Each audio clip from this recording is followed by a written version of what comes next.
आज हम बात करने वाले हैं उस एक अदालत की जिससे शायद हर भारतीय का कभी ना कभी वास्ता पड़ता है। हाँ। जिला न्यायालय। सुप्रीम कोर्ट और हाई कोर्ट की सुर्खियां तो हम रोज देखते हैं, लेकिन हमारे असल जीवन में न्याय का जो पहला दरवाजा है वो यही है। बिल्कुल सही कहा आपने।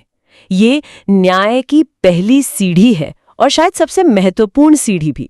हम सब बड़ी बड़ी अदालतों के बारे में जानते हैं, लेकिन संविधान निर्माताओं की सोच यही थी कि न्याय दिल्ली की बड़ी इमारतों तक सीमित न रहे, बल्कि हर जिले की पहचान बन जाए। हाँ। किसी भी आम इंसान के लिए न्याय की शुरुआत यहीं से होती है। और यही बात मुझे सबसे दिलचस्प लगती है।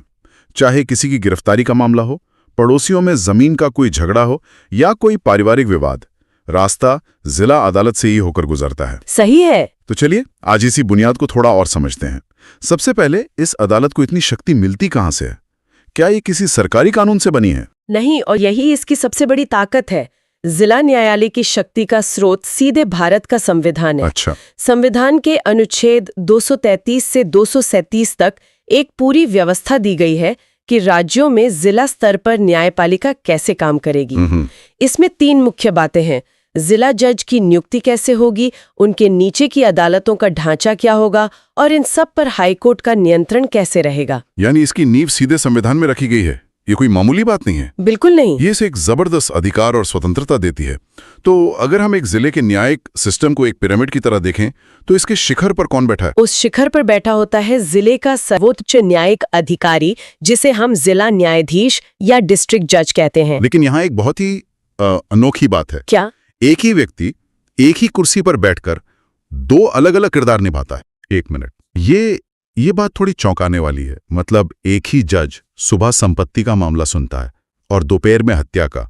ये तो बिल्कुल अलग तरह की मानसिकता की मांग करते होंगे। ये कैसे मैनेज होता है? देखिए, यह भारतीय न्याय व्यवस्था की एक खासियत है।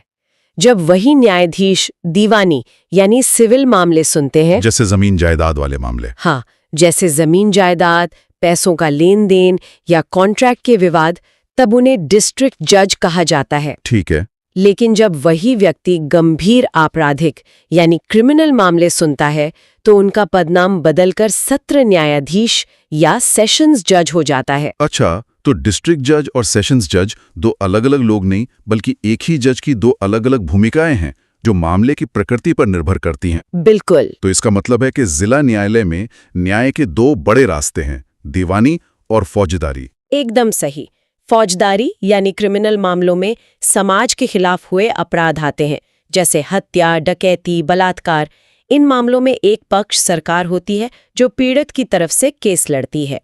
दूसरी तरफ दीवानी यानी सिविल मामले 2 लोगों या संस्थाओं के बीच उनके व्यक्तिगत अधिकारों को लेकर होते हैं। दीवानी मामलों की बात करें तो लोगों को अक्सर लगता है कि ये सिर्फ जमीन जायदाद के झगड़े होते हैं। क्या इसका दायरा इससे कहीं ज्यादा बड़ा है? हाँ, इसका दायरा बहुत बड़ा है। संपत्ति विवाद तो इसका एक बड़ा हिस्सा है ही, लेकिन इसके अलावा सभी पारिवारिक मामले जैसे तलाक, बच्चों की कस्टडी, वसीयत के मामले, अच्छा, और सभी तरह के व्यापारिक विवाद जैसे कॉन्ट्रैक्ट तोड़ना, पैसों की वसूली, ये सब दीवानी मामलों में ही आते हैं। असल में जो भी मामला सीधे तौर पर अपराध नहीं है, वो दीवानी क्षेत्राधिकार में आता है। चलिए पहले सत्र न्यायालय की शक्तियों पर ध्यान देते हैं, क्योंकि यहाँ समाज पर असर डालने वाले सबसे गंभीर अपराधों का फैसला होता है। एक सेशंस जज के पास क्या अधिकार होते हैं? सेशंस जज के अधिकार बहुत व्यापक होते हैं। वो उन सभी गंभीर अपराधों की सुनवाई कर सकते हैं जिनमें आजीवन कारावास से लेकर मृत्युदंड तक की सजा का प्रावधान हो। और यहीं पर उनके पास वो शक्ति आती है जो भारतीय कानून में सबसे बड़ी सजा मानी जाती है, मृत्युदंड की शक्ति। हाँ बिल्कुल, किसी को मृत्युदंड यानी फांसी की सजा सुनाने की शक्ति। ये सुनते ही रोंगटे खड़े हो जाते हैं। किसी एक व्यक्ति के हाथ में किसी की जिंदगी और मौत का फैसला देने की शक्ति, ये वाकई बहुत बड़ी जिम्मेदारी है। क्या इस पर कोई रोक, कोई नियंत्रण भी है, या सेशंस जज का फैसला ही अंतिम होता है? नहीं, और यही हमारे संविधान का सुरक्षा कवच काम करता है। अच्छा। ये एक बहुत ही महत्वपूर्ण नियम है कि कोई भी सेशंस कोर्ट अगर किसी को फांसी की सजा सुनाता है, तो उस सजा को तब तक अमल में नहीं लाया जा सकता जब तक उस राज्य का हाई कोर्ट उस पर अपनी मुहर न लगा दे। मतलब हाई कोर्ट की सहमति जरूरी है? हाँ, इस प्रक्रिया को कॉन्फर्मेशन या पुष्टि कहते हैं। हाईकोर्ट पूरे मामले को फिर से जांचता है और अगर उन्हें लगता है कि सजा सही है तभी उसे कंफर्म किया जाता है। ये एक बेहद जरूरी संतुलन है। यह सुनिश्चित करता है कि जिंदगी और मौत के फैसले में कोई भी चूक न हो। बिल्कुल। अब अगर हम दीवानी मामलों की तरफ लौटें तो डिस्ट्रिक्ट जज की भूमिका एक रक्षक की तरह कैसे होती है? दीवानी मामलों में जज एक तरह से अधिकारों के रेफरी होते हैं। वो ये तय करते हैं कि किसी संपत्ति का असली मालिक कौन है, क्या किसी कॉन्ट्रैक्ट की शर्तों का पालन हुआ या किसी को कितना मुआवजा मिलना चाहिए। उनका फैसला समाज में एक स्थिरता लाता है क्योंकि लोगों को भरोसा होता है कि उनके अधिकारों का हनन होने पर एक निष्पक्ष संस्था है जो न्याय करेगी। और अगर मान लीजिए कोई पक्ष डिस्ट्रिक्ट जज के दीवानी फैसले से खुश नहीं है तो उसके लिए आगे का रास्ता क्या है? देखिए, फौजदारी मामलों की तरह ही दीवानी मामलों में भी जिला न्यायालय के फैसले के खिलाफ अपील सीधे हाईकोर्ट में की जा सकती है। अच्छा। ये न्याय के सिद्धांत का एक अहम हिस्सा है कि हर किसी को कम से कम एक अपील का मौका जरूर मिलना चाहिए। एक जिला जज के पास इतनी सारी शक्तियां होना, दीवानी भी और फौजदारी भी, सोचने पर मजबूर करता है कि क्या वो ये सब अकेले संभालते हैं। जाहिर है एक पूरा सिस्टम उनकी मदद करता होगा। आपने बिल्कुल सही पकड़ा। तो वो सिस्टम कैसा दिखता है? जिला जज अकेले काम नहीं करते। उनके अधीन अदालतों का एक पूरा नेटवर्क होता है जिन्हें हम मजिस्ट्रेट अदालतें कहते हैं। इसे आप एक अस्पताल की तरह समझ सकते हैं। अस्पताल, ये एक दिलचस्प एनालॉजी है, समझाइए जरा। जैसे छोटी मोटी बीमारी के लिए आप पहले जनरल डॉक्टर के पास जाते, वैसे ही कम गंभीर आपराधिक मामले पहले मजिस्ट्रेट के पास जाते हैं। ठीक है। अगर मामला ज्यादा गंभीर हो या कोई स्पेशलिस्ट राय चाहिए हो तो उसे बड़े डॉक्टर यानी सेशंस जज के पास भेजा जाता है। जिला जज के नीचे काम करने वाले चीफ जुडिशियल मजिस्ट्रेट यानी CJM और जुडिशियल मजिस्ट्रेट फर्स्ट क्लास यानी JMFC इसी शुरुआती स्तर के डॉक्टर या जज हैं। तो वो जमानत जैसे काम करते होंगे? हाँ, वे जमानत देने, शुरुआती सुनवाई करने और छोटे अपराधों में सजा सुनाने जैसे महत्वपूर्ण काम करते हैं। ये संरचना तो पुलिस और अदालत के रिश्ते को भी बहुत महत्वपूर्ण बना देती है। असल जिंदगी में ये रिश्ता कैसे काम करता है? प्रक्रिया FIR से शुरू होती है। पुलिस FIR के आधार पर जांच करती है और सबूत इकट्ठा करके एक चार्जशीट बनाती है। और वो चार्जशीट अदालत में जाती है? हाँ, ये चार्जशीट फिर मजिस्ट्रेट के अदालत में पेश की जाती है और यहीं से न्यायिक नियंत्रण का असली खेल शुरू होता है। ये न्यायिक नियंत्रण सिर्फ एक किताबी बात तो नहीं है ना, है ना? इसका जमीन पे क्या मतलब है? नहीं, इसका जमीन पर बहुत गहरा मतलब है। मान लीजिए पुलिस किसी को गिरफ्तार करती है, वो उसे 24 घंटे से ज्यादा अपनी हिरासत में नहीं रख सकती। उन्हें उस व्यक्ति को मजिस्ट्रेट के सामने पेश करना ही होगा। अच्छा। अब ये मजिस्ट्रेट तय करेगा कि पुलिस को और जांच के लिए हिरासत की जरूरत है या आरोपी को जमानत पर छोड़ा जा सकता है। यहीं पर अदालत पुलिस की शक्ति पर एक जरूरी लगाम लगाती है। मतलब पुलिस अपनी मनमानी नहीं कर सकती? बिल्कुल नहीं, उससे हर कदम पर अदालत को जवाब देना होता है। तो मजिस्ट्रेट पुलिस की शक्ति को संतुलित करता है? जी, लेकिन खुद जिला न्यायालय और इन मजिस्ट्रेट अदालतों पर किसका नियंत्रण होता है? क्या वे पूरी तरह से स्वतंत्र हैं? यहाँ पर फिर से संविधान का बनाया हुआ एक और संतुलन सामने आता है। संविधान का अनुच्छेद 235 बहुत स्पष्ट रूप से कहता है कि जिला न्यायालय और उसके अधीन सभी न्यायालयों पर नियंत्रण हाईकोर्ट का होगा। लेकिन ये नियंत्रण किस तरह का होता है? क्या हाईकोर्ट किसी जिला जज को फोन करके बता सकता है कि किसी केस में क्या फैसला देना है? नहीं, बिल्कुल नहीं। यह एक बहुत ही सूक्ष्म लेकिन महत्वपूर्ण अंतर है।